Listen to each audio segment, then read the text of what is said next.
ಔಷಧ ಇವತ್ತೆಲ್ಲ ಗುಳಿಗೆ ನುಂಗಿ ನೋಡಿ ಚೀಲಗಟ್ಟಲೆ ಗುಳಿಗೆ ನುಂಗ್ಯಾವ. ಯಾಕೆ? ಅದರ ಮಹತ್ವ ಗೊತ್ತಿಲ್ಲ. ನೋಡ್ಬೇಕು, ಎಡ್ಡು ಬುದ್ಧಿ ತಪ್ಕೊಂಡ ತತ್ರಾಣಿಗೆ ಬಗಲಿಗೆ ಹಾಕೊಂಡು ಗುದ್ದಲಿ ಹಗಲಿಗೆ ಹಾಕೊಂಡ ಮಡಿವಾಳಪ್ಪ ನಟ್ಟು ಕಡೆಯಾಕ ಹೋಗ್ತಾನ ಸಾವುಕಾರ ತೋಟಕ್ಕ. ಸಾವುಕಾರ ತೋಟದಾಗ ಒಂದು ದಮ್ಮ ನಟ್ಟು ಕಡ್ದ ಕೂತಿದ್ದ. ಅವಾಗ ಕಳ್ಳ ಬ್ಯಾರೆ ವೇಷ ಧರಿಸಿ ಮಡಿವಾಳಪ್ಪನ ಹತ್ರ ಬಂದ. ಮಡಿವಾಳಪ್ಪನ ಹತ್ರ ಬಂದಾಗ ನೋಡಿ ಅವ ತಿರ್ಕೊಂಡ್ಬಂದು ಕರ್ಕೊಂಡು ಊಟ ಮಾಡೋದು ಜಂಗಮರ ಸ್ವಭಾವ.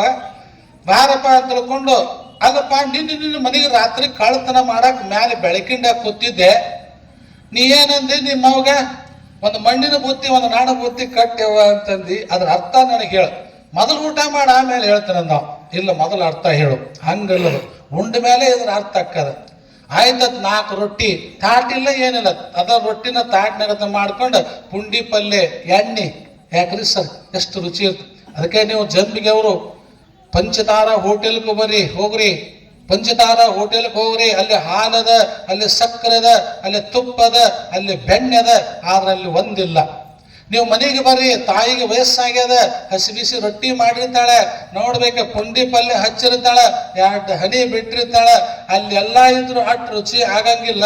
ಇಲ್ಲಿ ಏನೂ ಇಲ್ಲದ ಇದ್ರು ಯಾಕೆ ರುಚಿ ಆಕೈತೆ ಅಂದ್ರೆ ತಾಯಿ ಪ್ರೀತಿಯೊಳಗೆ ರೊಟ್ಟಿ ತೋದ್ ಹೋಗಿ ಬಿಟ್ಟಿರ್ತದೆ, ಅದಕ್ಕೆ ಅಷ್ಟು ರುಚಿ ಆಗ್ತದೆ.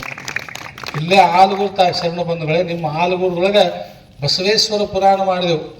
ಬಸವಣ್ಣವ್ರ ಪುರಾಣ ನಾವು ಮಾಡಿದಾಗ ಒಬ್ಬ ದಾಬಾ ಹಾಕಿದ, 3 ಲಕ್ಷ ರೂಪಾಯಿ ಕೊಟ್ಟು ದಾಬಾ. ಇಡೀ ಊರು ಮಂದಿ ಕಡಿಸ್ತು ನೋಡು ಮುತ್ತೆ ನಾವು. ದಾಬಾಕ್ಕೆ ಬಂದು ಇಡೀ ಊರು ಮಂದಿ ಕಡಿಸ್ತು ನೋಡ ನಾವು. ಇಲ್ಲಪ್ಪ, ಇಲ್ಲಿ ಬರೀ ಹಾಲು ಕುಡಿಯೋದವರು, ಎಮ್ಮೆ ಅದಾವು.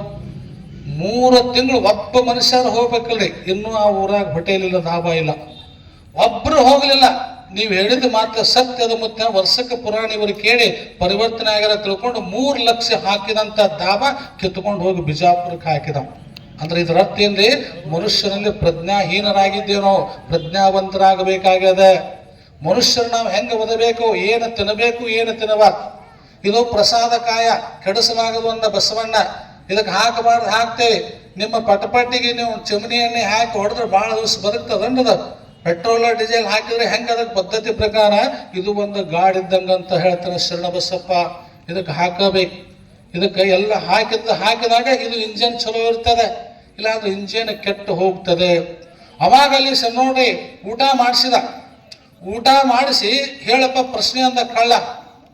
ಹೇಳಪ್ಪ ಪ್ರಶ್ನೆ ಅಂದಾಗ, ನೋಡಪ್ಪ ನನ್ನ ಬುತ್ತಿ ಅಂದ್ರೇನು, ಮಣ್ಣಿನ ಬುತ್ತಿ ಅಂದ್ರೇನು? ಈ ನಾ ಏನು ಊಟ ಮಾಡಿದ್ನಲ್ಲ ಇದು ಮಣ್ಣಿನ ಬುತ್ತಿ ಅಂದವ. ಈಗೇನು ಊಟ ಮಾಡಿದ್ನಲ್ಲ ಇದು ಮಣ್ಣಿನ ಬುತ್ತಿ, ನಿನಗೆ ಏನು ಊಟ ಮಾಡಿಸಿದಲ್ಲ ಇದು ಪುಣ್ಯದ ಬುತ್ತಿ, ಪರಮಾತ್ಮನಲ್ಲಿ ಜಮಾ ಆಗ್ತದೆ ಇದು ಬುತ್ತಿ. ನಾವು ಇನ್ನೊಬ್ಬರಿಗೆ ಉಣಿಸಿದ್ರೆ ಅದು ಪವಿತ್ರ ಆಗಿ ಹೋಗ್ತದೆ. ಇನ್ನೊಬ್ಬರಿಗೆ ಉಣಿಸಿದ್ರೆ ಅದು ಮನುಷ್ಯನಿಗೆ ಆನಂದ ಸಿಗುತ್ತದೆ. ನೀವೆಲ್ಲ ಕೆಲಸಕ್ಕೆ ಹೋಗಿರ್ತಾರೆ ತಾಯಂದ್ರೆ, ಬುತ್ತಿ ಬಿಚ್ಚಿ ಮಧ್ಯಾಹ್ನದಾಗ ನಿಮ್ಮ ಪಲ್ಯ ಅವರಿಗೆ, ಅವ್ರ ಪಲ್ಯ ನಿಮಗೆ ಎಷ್ಟು ಆನಂದ ಅನ್ನಿಸ್ತದೆ. ಕದ ಹಾಕೊಂಡು ಊಟ ಮಾಡೋದು ಬೇರೆ, ಕರ್ಕೊಂಡು ಊಟ ಮಾಡೋದು ಬೇರೆ. ಆಗಿನ ಕಾಲಕ್ಕೆ ವಾಹನಗಳೇ ಇದ್ದಿದ್ದಿಲ್ಲ.